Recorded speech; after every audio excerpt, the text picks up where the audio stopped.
La Revolución Mexicana empezó en 1909, cuando Francisco I. Madero fundó el Partido Nacional Antirreeleccionista, opuesto a Porfirio Díaz, quien llevaba la presidencia desde 1876.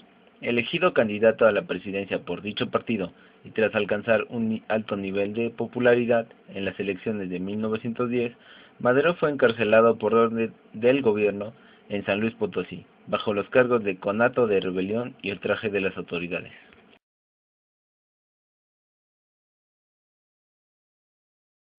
Porfirio Díaz era el presidente de México de ese entonces. Él dio unas declaraciones por medio de una entrevista a Estados Unidos donde dijo que el pueblo mexicano estaba preparado para elegir a sus gobernantes de manera democrática.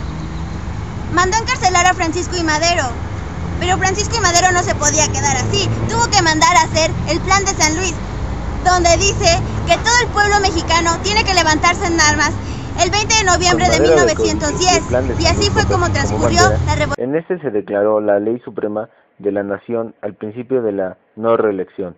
Se desconoció el gobierno de Porfirio Díaz y las autoridades cuya dimanara del voto popular.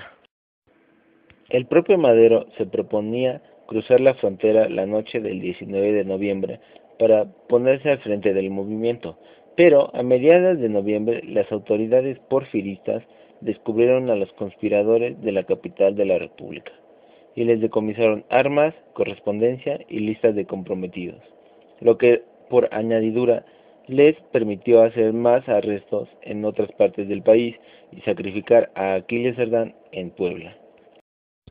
Unos levantamientos armados empezaron a surgir esporádicamente en el estado de Morelos desde finales de 1910, pero el más importante fue el del grupo que conspiraba en la villa de Ayala, encabezado por Pablo Torres Burgos y Emiliano Zapata, que se lanzó a la revolución maderista el 11 de marzo de 1911. A los pocos días de que se había iniciado la lucha, Torres Burgos fue capturado y ejecutado por las fuerzas porfiristas. Así el mando progresivamente fue recayendo en Zapata.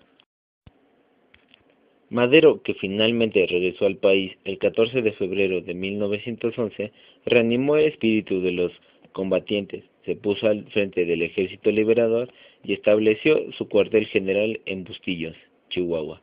El 29 de marzo, enseguida, se le unieron los contingentes de Pascual Orozco y de Francisco Villa.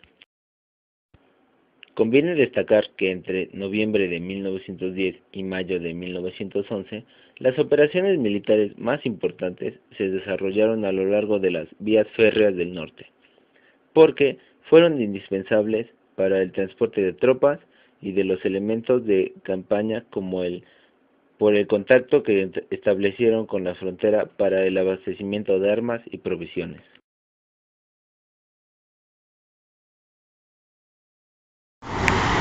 La Revolución Mexicana inicia debido a la inconformidad que el pueblo mexicano tenía con el general Porfirio Díaz. Esta revolución surge con un héroe, que es Francisco I. Madero. A mí se me hace un poco fantasioso que Francisco I. Madero, que fue un personaje de alcurnia y miembro de los científicos del general Porfirio Díaz, se haya preocupado por los intereses del pueblo mexicano. Desde mi punto de vista, yo creo que Francisco I. Madero simplemente se dejó guiar por sus intereses. Él quería la presidencia de la República y se valió de generales y líderes como Emiliano Zapata y Francisco Villa para lograr su objetivo. Una vez que Francisco I. Madero llegó a la presidencia, se olvidó de las promesas que le hizo tanto a Villa como a Zapata. Entonces, después de su muerte, siguió la lucha y Zapata lanzó el Plan de Ayala con el lema Tierra y Libertad, buscando una mejor vida para los campesinos. Él se desenvolvió en lo que fue el estado de Morelos y Villa en lo que fue el norte del país. Ahora, en cuanto a educación, yo sí creo que hubo un cierto retraso entre la educación de la revolución y la educación porfirista. ¿Por qué? Porque Porfirio Díaz era un fanático de la cultura europea, le gustaba mucho en especial lo que era Francia. Él trajo pedagogos extranjeros a México para tratar de tener una cultura como la europea. Entonces se derroca el gobierno de Díaz y esa brecha que abrió la revolución como que fue un tipo de barrera para que la educación que había tratado de instalar Porfirio Díaz, aunque fuera nada más a los ricos, como que se bloqueó y ya no hubo ese cierto progreso que buscaba él. Pedía la ley sobre generalización de la enseñanza, en la cual se planteaba la prohibición del clero a impartir educación para combatir la ignorancia y la dominación, así como para construir la libertad. Se promulga la Constitución de 1917 porque es urgente que el Estado establezca un sistema educativo que permita cumplir con los compromisos nuevos, así que se creó la Secretaría de Educación Pública en 1921, bajo la dirección de José Vasconcelos. Lo primero que hizo fue organizar los departamentos en que se dividiría la nueva institución, quedando en primera instancia tres ramas: las escuelas, las bibliotecas y las bellas artes.